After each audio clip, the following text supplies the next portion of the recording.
You'll know when you have a wild woman. She'll practice her craft without boundaries. She is truly autonomous. Her loyalty is only to the family she serves, a midwife who will not allow herself to be held back by a system she didn't create. This podcast is for the birth keepers who want to grow and change. We are open to learning through self-reflection and supportive community. We are creating this space to explore without judgment. We are remembering we were Born wild.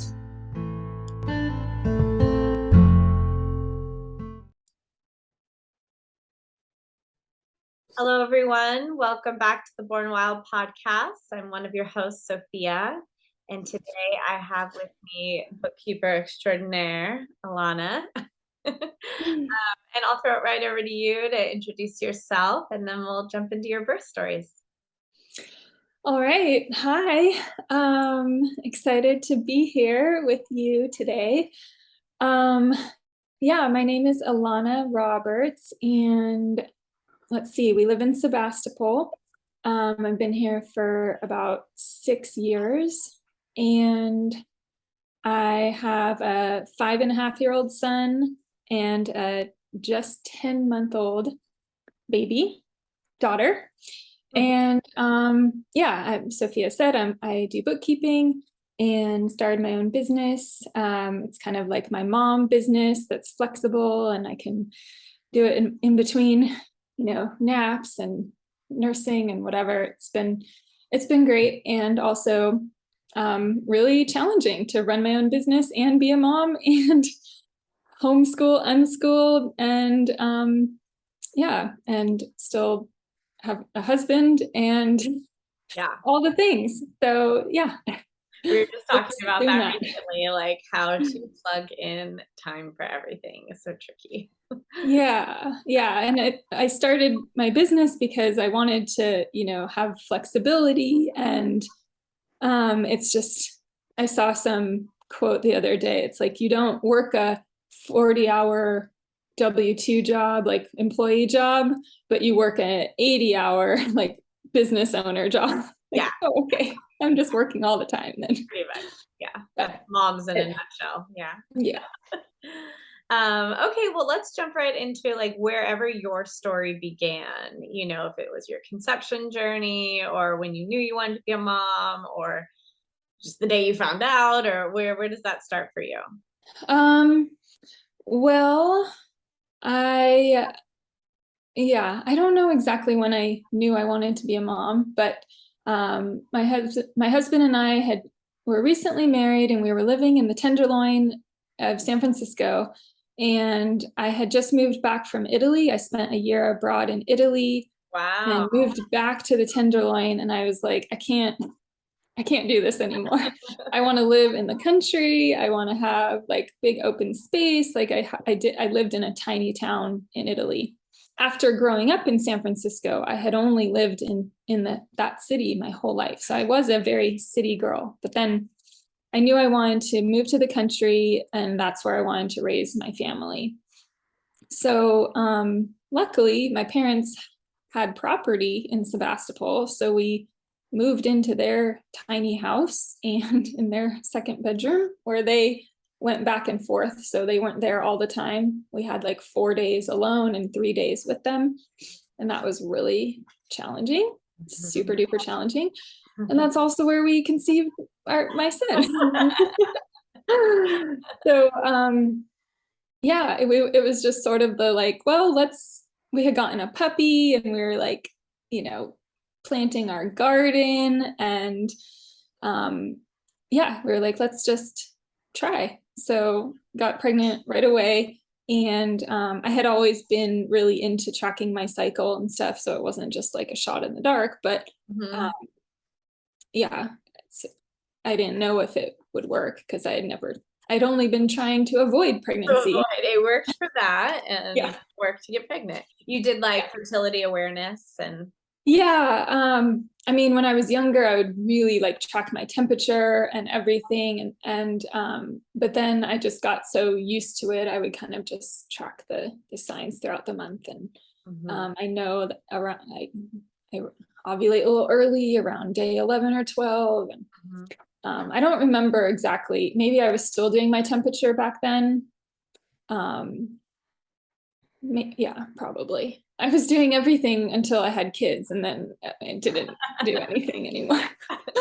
But yeah, and then we had just moved to Sebastopol and we didn't really know anyone yet. And I was like, oh, well, I have to find an OBGYN because those are the people that deliver babies, right?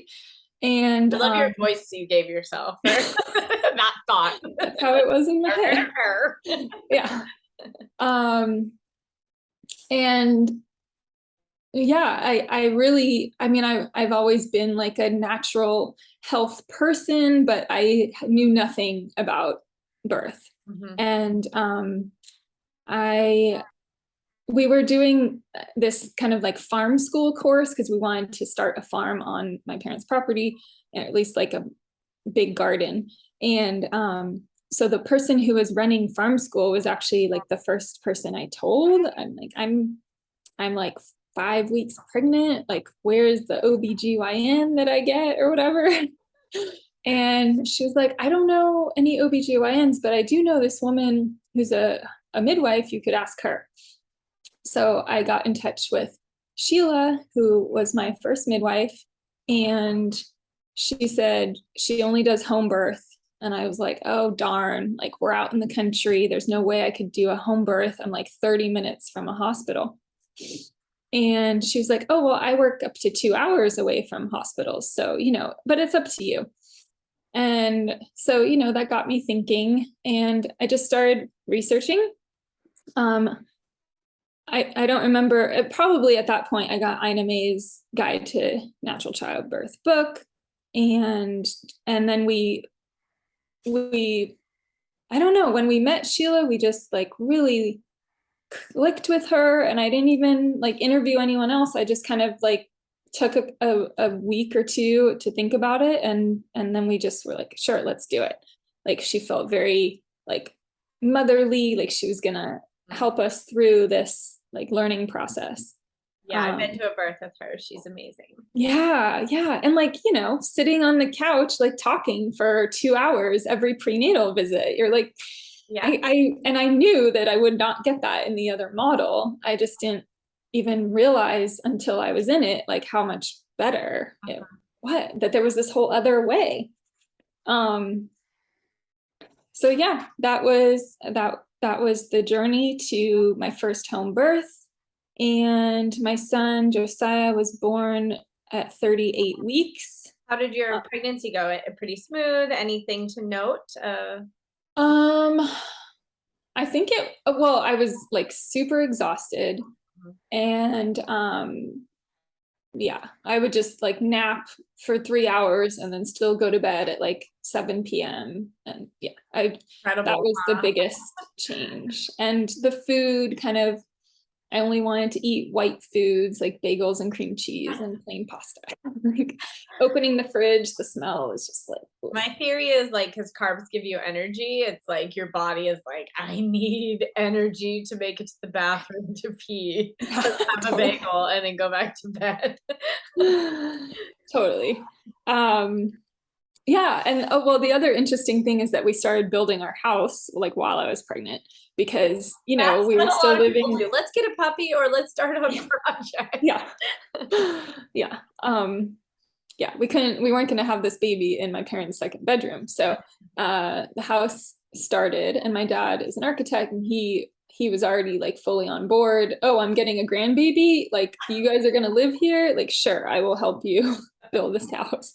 So we built a tiny house, and it was sort of done. Yeah, wait, I'm getting my babies mixed up because this is a similar story if this is Josiah's.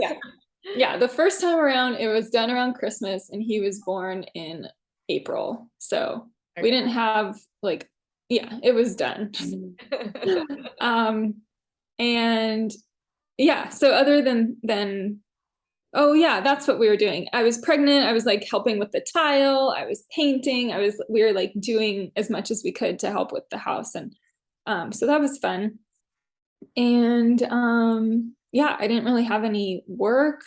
So I was just like focused on myself and my pregnancy and How like beautiful. preparing, reading all this stuff, like definitely reading lots of birth books and just getting really excited. I did one like birth class, I guess, with oh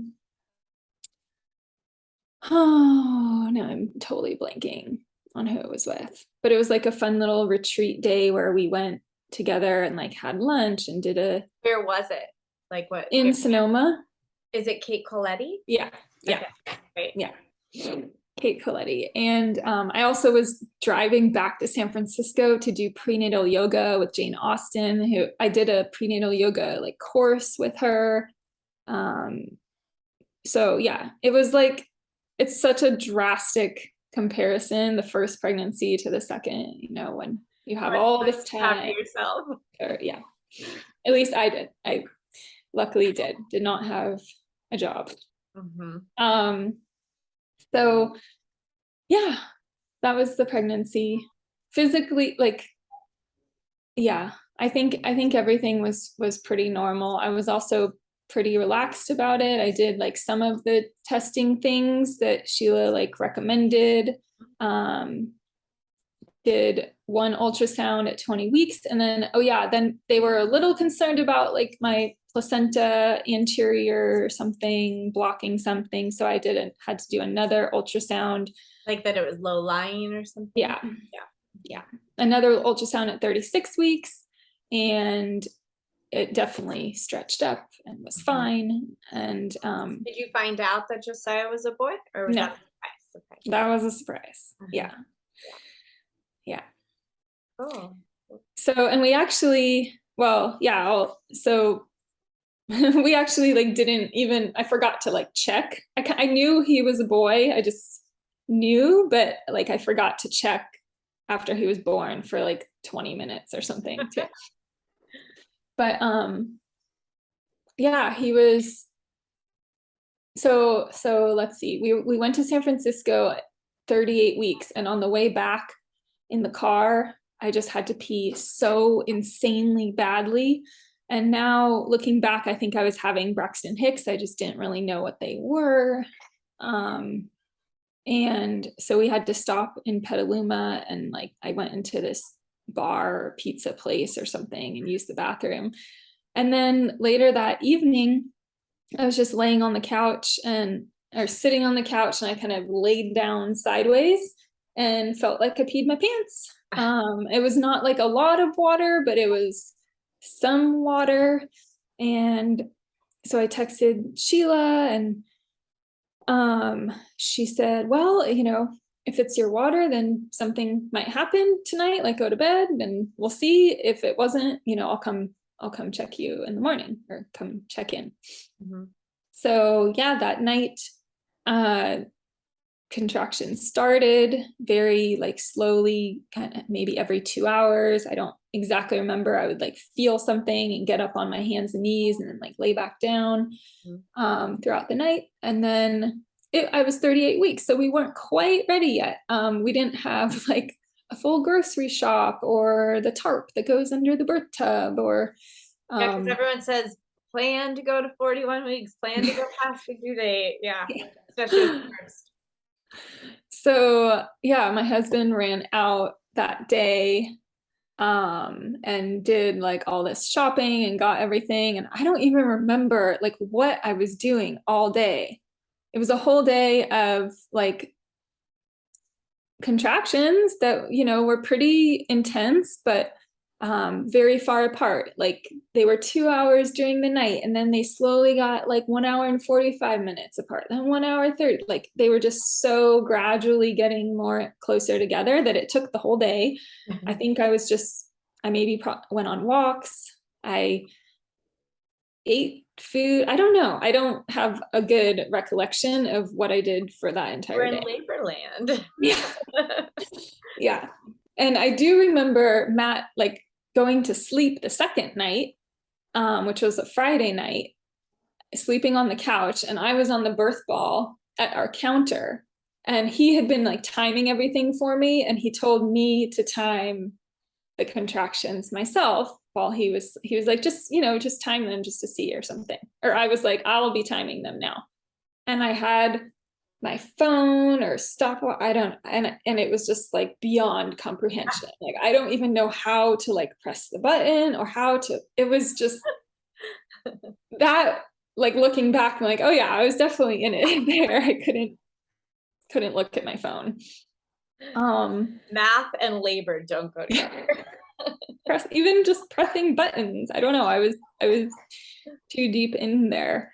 And I remember having like my different stations, like my ball and the bed and the toilet and the shower, and just going back and forth between all those different things, because one would stop helping and then I'd have to switch it up.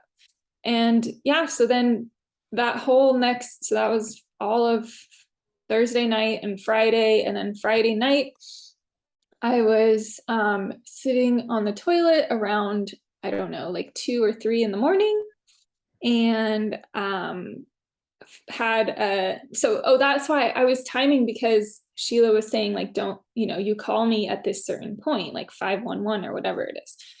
So I was like, I have to figure out when I'm there so that I can know that she'll come. And then I threw up and went to the bathroom at the same time at 3 or whatever in the morning. And somehow Matt like appeared with a bowl right before I puked. That was amazing too. I don't know how he knew.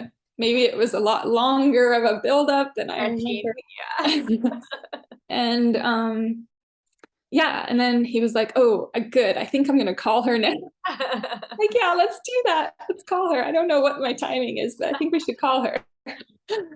So she came really quickly, and then the tub somehow was there. I don't remember how they birth magic, magical, yeah, magic tub, magic all the things. Got in the tub. Or I remember, yeah. Got in the tub, and then I don't really remember, except then my body was pushing, and it definitely felt like that, like, you're not doing it, your body's just doing it. And I didn't have her check me. Wait, maybe I did. Ooh, I don't remember. Maybe I did have her check me. I don't remember. Like when she got there or something? What? When she got there to like see how far? Or when I was when I felt the urge to push. Oh, yeah, I don't remember. That's interesting. And Morgan was her assist who was there, her student midwife. So it was the two of them. They never called the third midwife, who was the actual backup midwife, because I was pushing for, well, I don't know, but like 3:30 in the morning she got there, and at 6 a.m. he was born. So it wasn't that long of a time. I don't exactly remember how long I was pushing within there. I do remember at one point, like, I was on my hands and knees, and she was like, okay, he's coming, like, or it's coming. Yeah, baby's coming. And Matt was behind me in the tub, like, ready to catch the baby. And I remember like thinking, like, well, if baby goes behind me, then how am I gonna, like, that's weird. So I kind of like backed up, like, I'm gonna get my own baby out. Like, I don't want him going back through my legs. So I kind of like took that away from my husband. And then out he came, and I picked him up and put him on my chest, and that's where we kind of were just like in la la land and forgot to look. At that point, it doesn't really matter, right? You're just like glad it's over and so happy. Yeah. Oh, sweet. Yeah. And I definitely, so I had a little bit of like extra blood loss, I guess, extra than normal, in that like they wanted me to get out of the water at a certain point, and I passed out. So I remember being on the couch and like coming to with like smelling salts and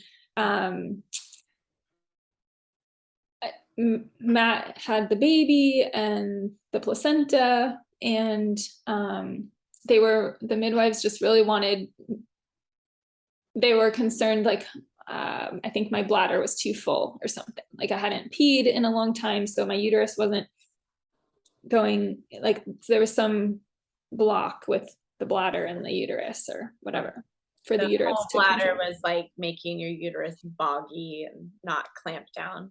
Wow. Yeah.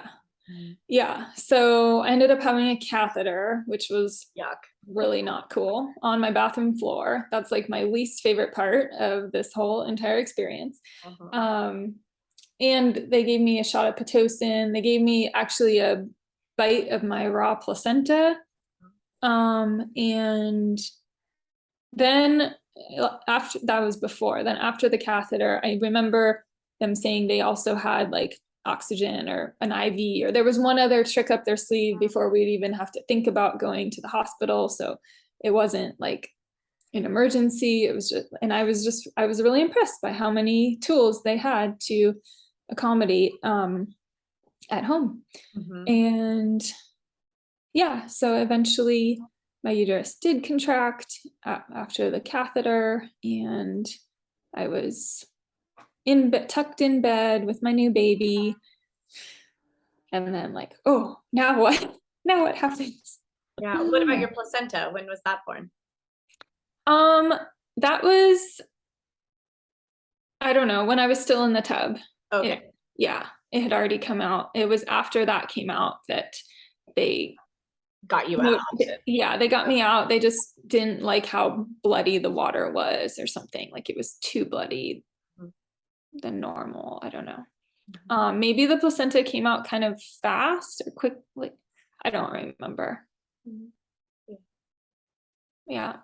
How did everything else go? How was breastfeeding and any like postpartum, like extended postpartum issues you have?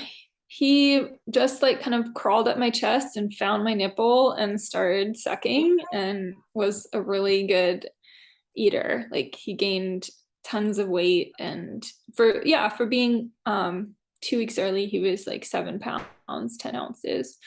And I definitely like over analyzed a lot of things, like tracked how often he was nursing and on which side, and every like 3 hours, whatever. I was very like over analytical, but at the same time, like just kind of letting things happen. I would analyze how they were happening, but I wasn't so good at like forcing things to happen, to go a certain way. I mean, it's kind of, it didn't seem possible even to like, he was just doing things,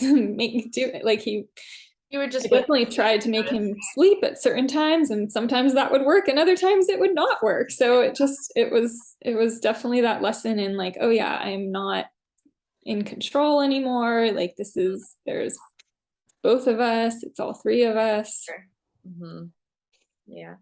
But yeah, I didn't have any postpartum.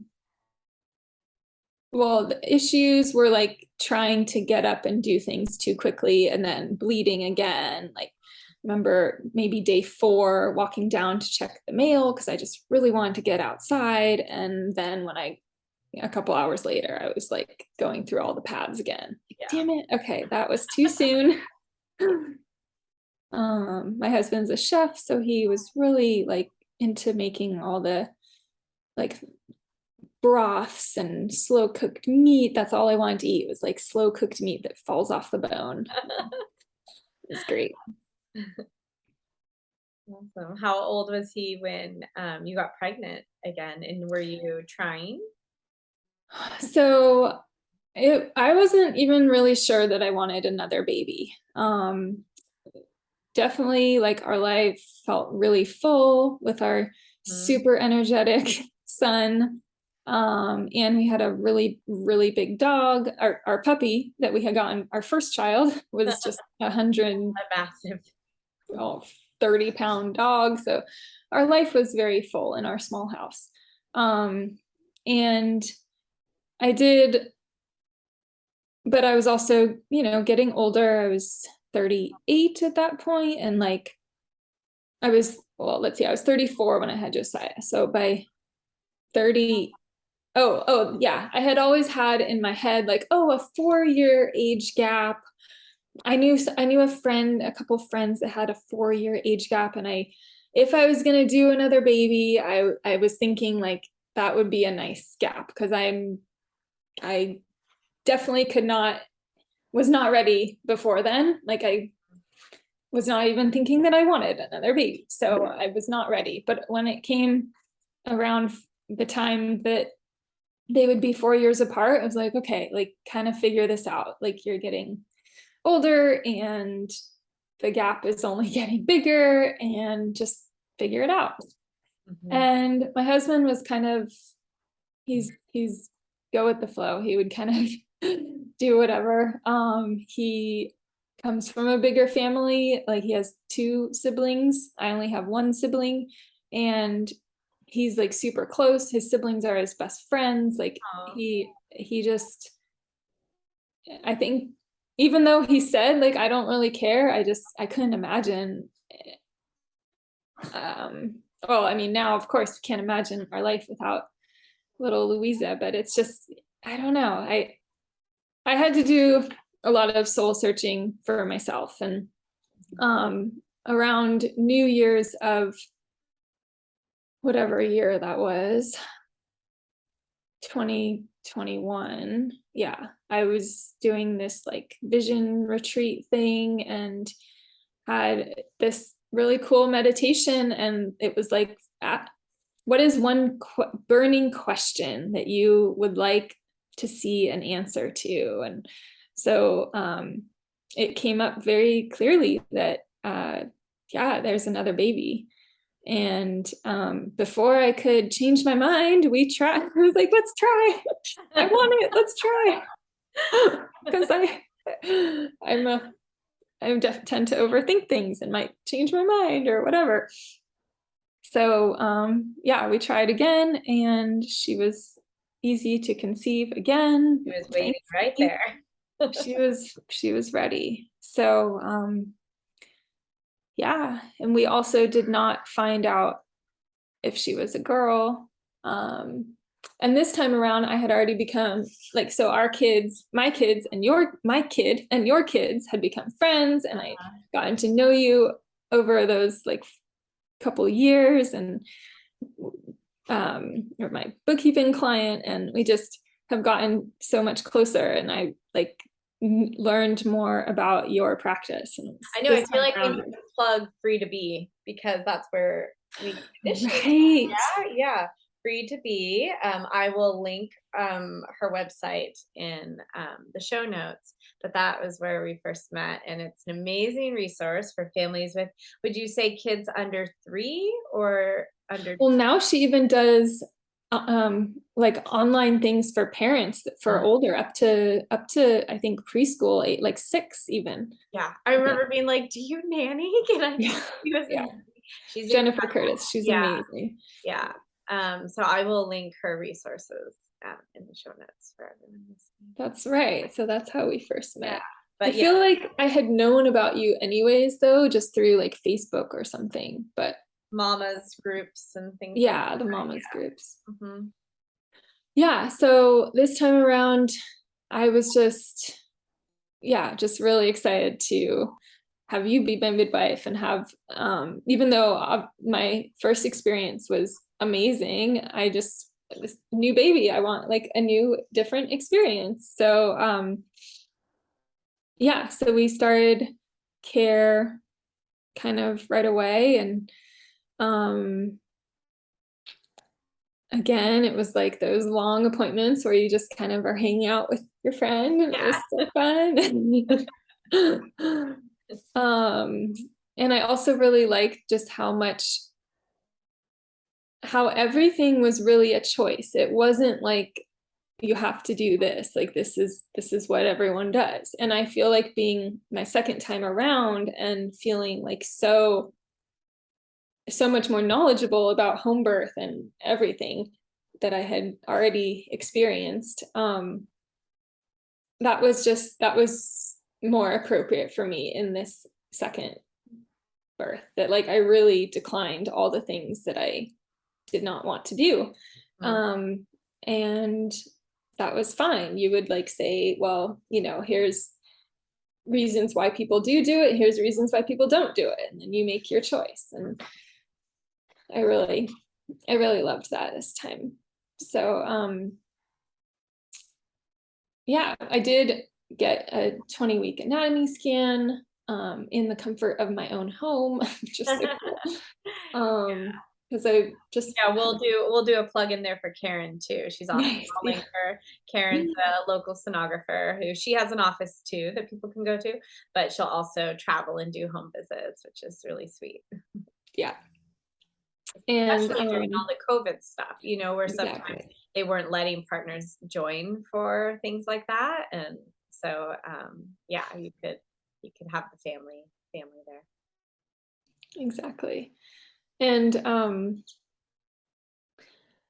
oh yeah, I had this like irrational fear of twins, so I just really had to make sure there was one baby. No, they don't run in my family, nothing like that. Just that was the main reason for my anatomy scan, because we didn't want to find out the sex again. Right. Yeah, so that pregnancy, oh, well, yeah, I'm just was talking about doing all these things, like taking care of myself and having all this time to do prenatal yoga and blah, blah, blah. Like, no, that did not happen the second time around. I was lucky if I got down on my hands and knees and did anything for my like back and hips that were achy. And at this point I had my own business and a rambunctious 4-year-old, and and so we started expanding our house too, because we were in this tiny house. So before we actually conceived my daughter, I did go to my dad and was like, so if we had another kid, is it possible? Like, where could we get another bedroom? Like, how would this even work? Because I can't imagine like how it would even fit. And he was like, oh, I've been thinking about this. I've been imagining. Like, he's been again wanting another grandchild, so he was already like designing where here's the layout, here's the floor plan. Yeah. So just feeling, having that support was just amazing. And I'm just so blessed that he has helped us out so much. We started another construction project this time.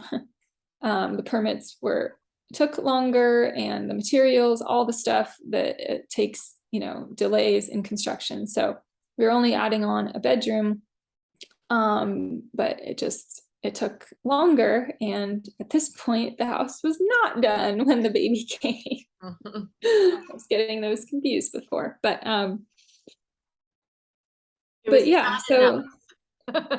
it was done enough, right?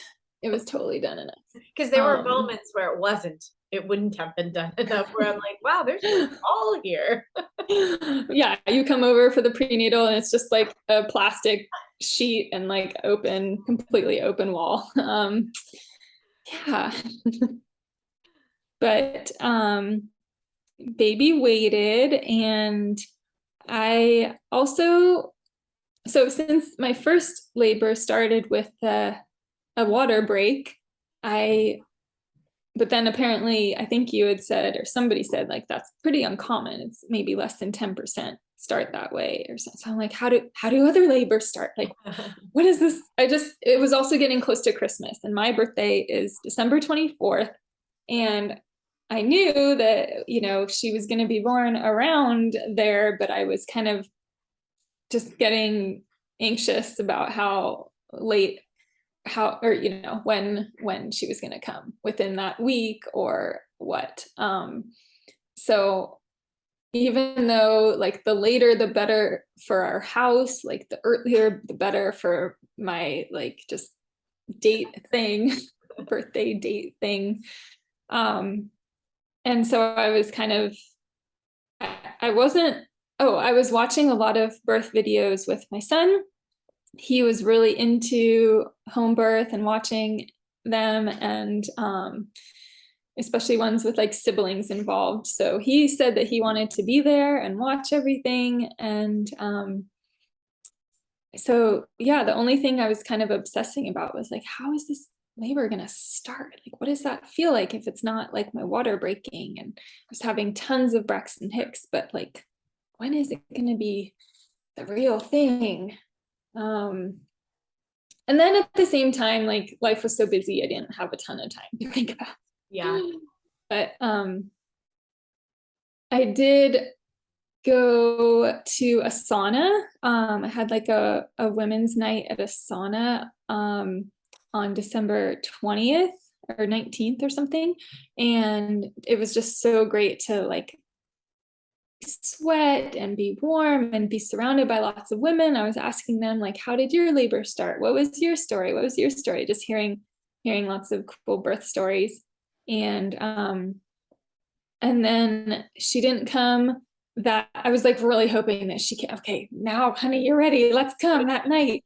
And then she didn't come that night, but the next day when I woke up, I was having contraction. Like I had to go pee, and all of a sudden I was like, oh wow, that's it. That's different. Like, so this is the thing. So this is it. I do know. Like they all say you'll know, and I do know. You just can't know until you know. Yeah, and even with your second too. I remember doing that with my second, but how will I know? Yeah. Yeah. So I knew, and it was happening, and the construction workers were there at 8 in the morning, putting our deck back together or something outside. And it was a Tuesday, and my son goes to play with my mom on Tuesdays anyway, so that was perfect. Like nothing had to change with his routine. He just because we had this plan of like he would be with my mom, and then he would come back at a certain point when, I don't know, when it's close to go time, and then he wanted to be there.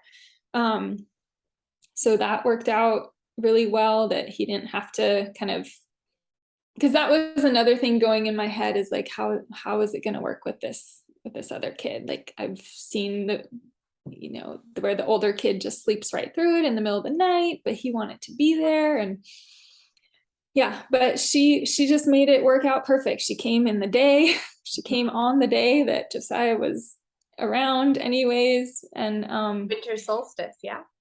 It ended up being winter solstice, the 21st. So I was not pregnant on my birthday, which was another big request that I had. But yeah, I started feeling just contractions, and they were pretty close together, but very mild, like maybe every like 20 minutes or so.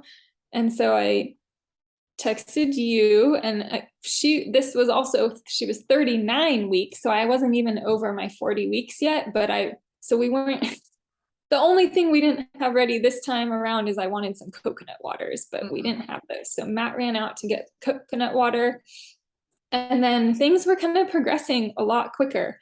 So I called him. He had only left like maybe 5 minutes before. I'm like, you need to come back and make these construction guys go away, because I was basically they were still there.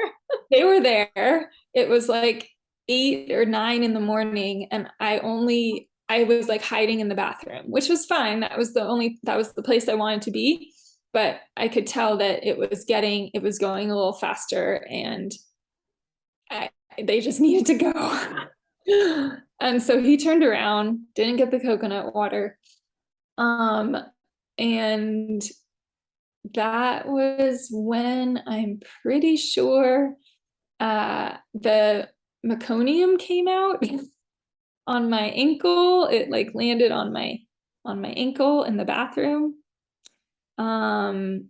And then pretty soon after that, I was just standing in the bathroom, and it was like TV, like gush, like my whole water just broke. My pajamas got soaking wet. The whole like bathroom floor rug or whatever was filled with warm water. And that's when I called Sophia. Mm-hmm. Like, okay, that just happened. And you were like, I'm 30 minutes away. I'm on my way. Yeah, I think I was like on my way to Petaluma or something, and I turned around. You had just like shown up at a prenatal, I think, and you were like, oh, gotta go. Yeah. So Matt came back, construction workers left, Sophia arrived. I was still in the bathroom. Oh yeah. So I think the water thing actually happened first, because then when you got here, the meconium happened, and I remember like opening the door and you're like, oh, you're here.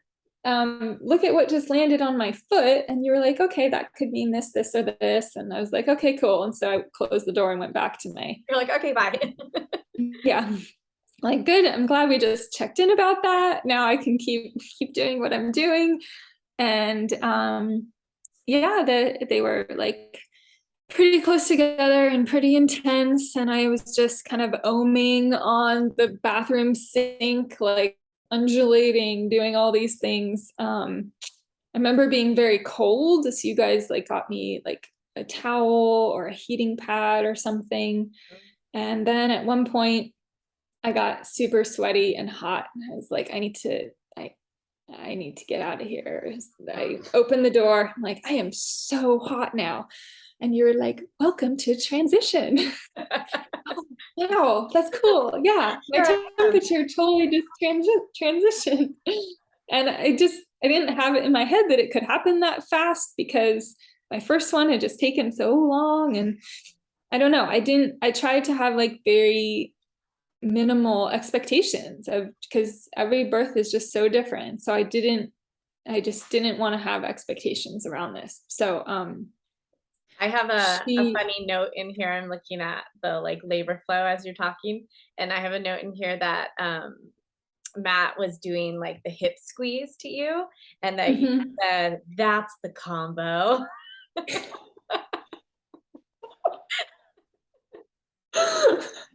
I don't remember that at all, because I wrote it down. My recollection is that it was never quite enough. Like I needed more. Point, you gave a thumbs up. Oh, good. Oh, good. I'm glad that you wrote that down, because I did not have that memory. It looks like this was like 10 minutes before you started to push. Oh, okay. Yeah. So I got out of the bathroom and you guys had the tub all ready to go. And I remember just getting in that tub being like, oh my God, this feels so good. Oh, and then, yeah, but they were still very intense, but they kind of slowed down and maybe stretched out between. And then I feel like there was a discussion around like when to get Josiah, because we were like, we don't, it could go fast, it could be pushing for 3 hours, like who knows. And I didn't know when I was going to start pushing, but I remember, I think you asked me, you're like, I don't know, when should I go get him? And I was like, how do I know? I don't even know how to answer this question. And it kind of felt like my whole like timer thing again, of like my brain just really does not work in that way. Like you can't ask questions of, yeah, at least for me, my brain just went to mush. Yeah. So, but at some point you did get him and he came in. I remember very clearly his face, like staring at me in the tub. And I had another contraction coming and I kind of did like exaggerated moaning or whatever. I intentionally was like, let it go as loud as I felt like I would, so that if he didn't feel comfortable, he could change his mind right there and go back to my mom. But he said he wanted to stay. So he was just kind of on the outside of the tub, and at a certain point I was like holding your hands, I think for a really long part of it. And then Josiah disappears into his room and comes back in his full-on bathing suit with rash guard and shorts and everything and gets in the tub with us. And that was just the cutest moment. Oh my God. Completely like unprovoked. He just did it on his own. Like, mom and dad are in the tub. I guess I need to get in there too. So cute. And I remember being like on my forearms, like on my leaning forward over the edge and just like waving my hand behind me. Like, okay, just make sure nobody gets too close to this space. Like it was just, I didn't want him, like the unpredictability of a 4-year-old in there with me. Like, okay, just give mama space. But I mean, granted, it's my butt. Like, he's not going to go so close to my butt, but I didn't know. And yeah, so then pushing happened again in the same like involuntary way. And it really was like contraction, like push, just my body just was almost like that vomit feeling of like, yeah, it's just involuntary. And we did not do any checks or anything on this time around. And I do feel like it was a little different pushing, that I don't know. It didn't feel as productive, but I don't really remember what it felt like with Josiah. It's just like what I think I remember. So I don't know. Could have been the same. But in the end, it was very different, because when I thought that I was pushing out the ring of fire and her head, I'd be like, oh, here comes the head. This is it. It's burning. Here comes the head. And then Leah, our beautiful second midwife who was there, was filming behind me, and she was like, because I was holding your hand in front of you. You were in front of me holding, yeah, you couldn't really see, I'm imagining. All I Leah saw was like, she lifted up her foot and was like tapping on her foot, and I was like, what are you doing? oh, Why are you tapping your foot? And she like points in the water and taps her foot, and I stood up and there was a foot. I was like, yeah. Oh. So Leah was like, that was a foot. So flashback immediately in my head to my friend who this summer also had a footling breech delivery at home, ironically with Sheila, my first midwife. And so she told me her birth story, and it was a surprise footling breech. And I just remember being like, oh my God, that's so amazing. And how did they not know? Like, what? And so like first thing comes to my head is like, well, Lily did this, I'm gonna do it too. So thank God, thank God for Lily, and she had already paved that way, and that we had that interaction. And because it didn't slow me down mentally at all, it didn't interfere. And I don't know what, if I would have been a little more doubtful if I didn't, maybe not. I mean, there's nothing you can do at that point. You have a foot hanging out of you, so you're just gonna not like, yeah, you're just gonna get your baby out. So yeah, and then I do really viscerally remember the feeling of the second foot falling out, that was so easy, like it didn't even hurt at all. It was just like an unfolding. And I remember you saying something like, that's so much better, or something. Yeah. Yeah. So I hope that burning that I felt was not like, I think it was like a knee unfold, like a lower leg unfolding through my cervix. I don't think it was just my foot shooting straight out. So just to clarify for everyone listening too, because we did the reteach breech with Dr. Stu recently, and he was saying that they're not actually footling breeches when they come out with their feet first, that they're actually probably complete breeches or incomplete breeches, where they're like in fetal position, their feet are tucked down there by their butt. So the burning you felt was probably like her butt and her feet, like so much width, and then one foot came out.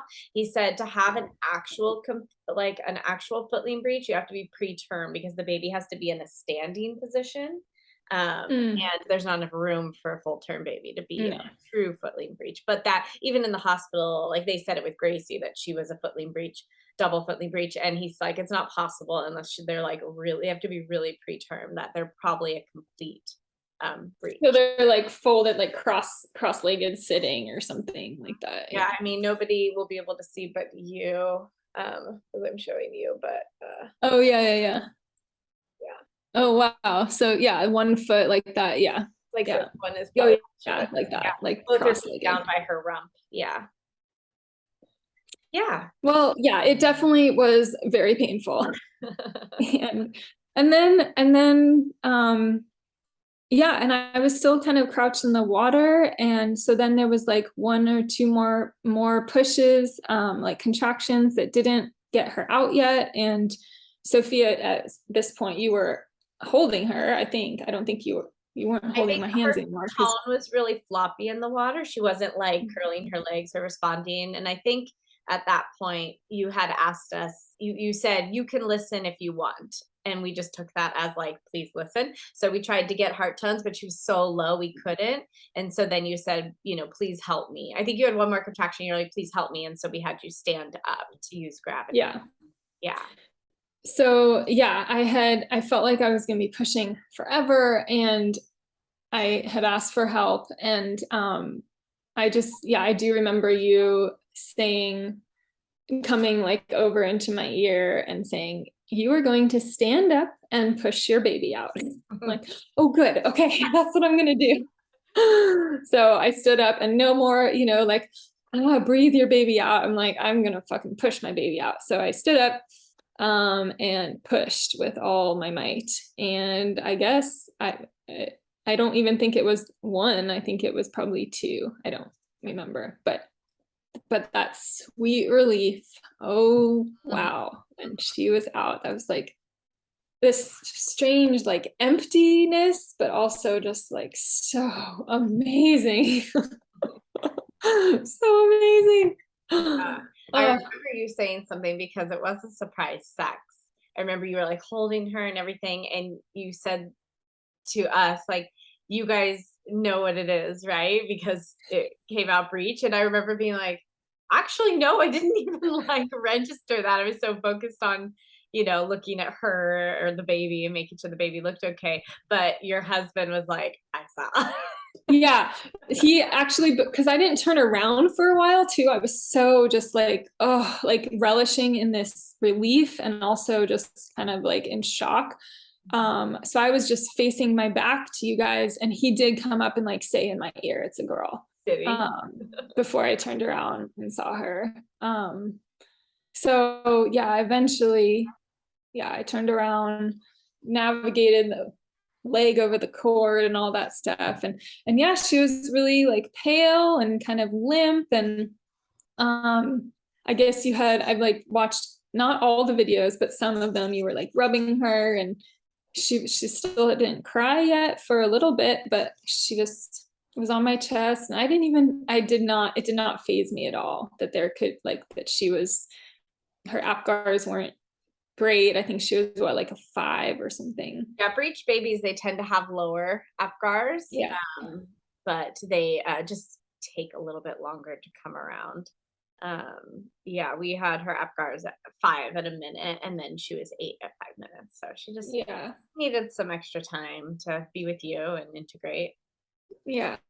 It didn't even faze me in that moment, though. It was just like, she's just here and Josiah. We're all like the 4 of us just in the tub.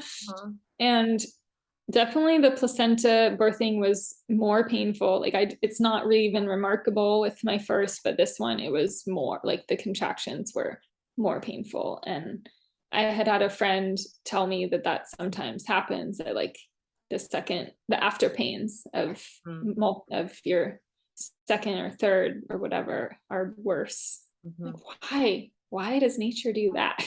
Doesn't feel fair. Yeah, some women with their like 3rd, 4th, they express it being as intense as labor. Yeah. What? I know.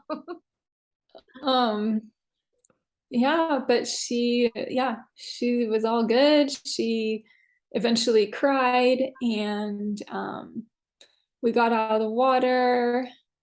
No, I did not lose too much blood. I did not pass out. I was very like, just out of this world, I would say. Like, just a little, I think it was really like bliss though, this hormones rushing and just feeling like I just accomplished the most amazing marathon ever. And it was bliss. And then I just go into my bed and I have my babies and get tucked in. It's just, I can't imagine why anyone would not birth at home. Right. I agree. I know sometimes there are other reasons for sure, but this, I just love my experiences so much. And Well, thank you for sharing them with everyone. Mm-hmm. We were at the family gathering recently because we have family gatherings every 3 months, and I think there were 3 little Breech babies there. We were like, oh, we should give that a group shot. It's just nice to normalize it, you know? It's like our license tells us we can't support families at home for Breech, but if it's a surprise and it's happening and, you know, there's no time to transport, then it's we have to do what we have to do. And it's just like, once again, it was fine, and you didn't have to have a C-section, and it's nice for people to hear these stories, I think. Yeah, and I think one of the fears is that like the head won't be able to get out, like you'll be pushing your baby out without the head able to get out. And it just goes back to that, like pushing is so involuntary. Like I couldn't not push. I was not trying to push. My body was pushing. And so I believe that like my cervix was ready because my body was doing it. And I don't think my body would have done it if I wasn't all the way ready for it. Well, in that workshop we did, I had asked a couple questions because there were some myths or, you know, stories that I had heard as a student midwife and a young midwife. And one was that you have to check if the baby has breech, and you have to check her when she starts pushing, because if she's not fully dilated, the head could get trapped, those kinds of things. And he said, absolutely not true. You do not need to check her. That will not happen. And then what was the other one I asked? Oh, about like, I had heard a story that you have to really make sure that when the baby rotates, that they rotate into an anterior position and not a posterior, because if the baby rotates posterior, there will be head entrapment and that baby will not be able to come out, which is a terrifying thought. And I was like, please talk to me about this story. And he said, yes, a baby can't really come out in a posterior position, Breech. But he's like, all you have to do is reduce station, which means like put the baby back in a little, rotate, and then they'll come out, or help them out. And that there really are 3 moves that you need to know to support a baby who's not coming in a breech position, because there's like the cardinal movements, and, they do them on their own for the most part. And if they get hung up or aren't participating, then there's 3 simple movements you could do. So anyone who's a birth worker and listening, Reteach Breech with Dr. Stu is a great resource for just feeling like, oh, well, and if something happens and the baby needs help, I can help them, And Louisa came out, not only did her head have room, but her arms were on her, like her hands were clenched around her temples. So she came out with her head and elbows all at the same time. So fun. Felt amazing. There was plenty of room. Yeah. Oh God. Well, thank you again for sharing your stories. And I see you all the time. Thanks for having me. See you again.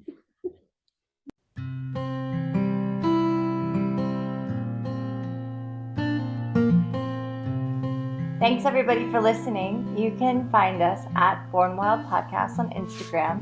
For inquiries or feedback, you can email us at bornwildpodcast@gmail.com. You can find me, Emma Ray, on Instagram at Emma Ray, REA.